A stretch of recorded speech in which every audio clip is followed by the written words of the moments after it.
May, unsay kuan? Unsay imong masulti sa apple? Kasi na ako luwas sakit yung luwas pero I feel the apple.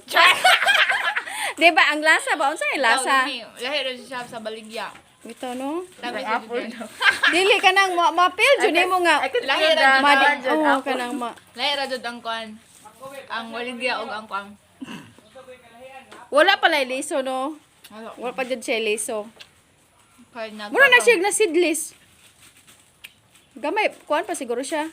Basig mo dako pa na siya. Basig, next pa. Kapasig inig kada bunga niya, magkuan iyahang, magtubo iyahang bunga. Mag-growth. Ikaw, Jam, unsay mo na sulti, nakakaon makas apple. Hoy, unsa man na? Wala, napimo! Hoy! Ay, ma-discover ta. Haso, ako na yung silang i-interview, guys, kay ako mas lang gipatilaw sa kuan. Kuan.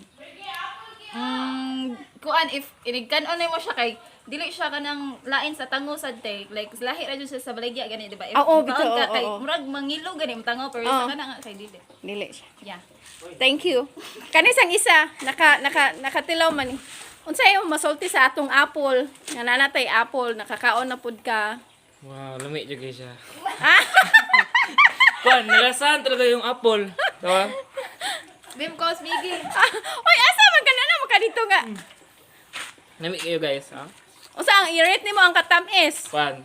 12. Kung 10 kay kuan jud, overload. 1,000 over 10. Ito. Yung liso na. Gwapo ko na ko eh.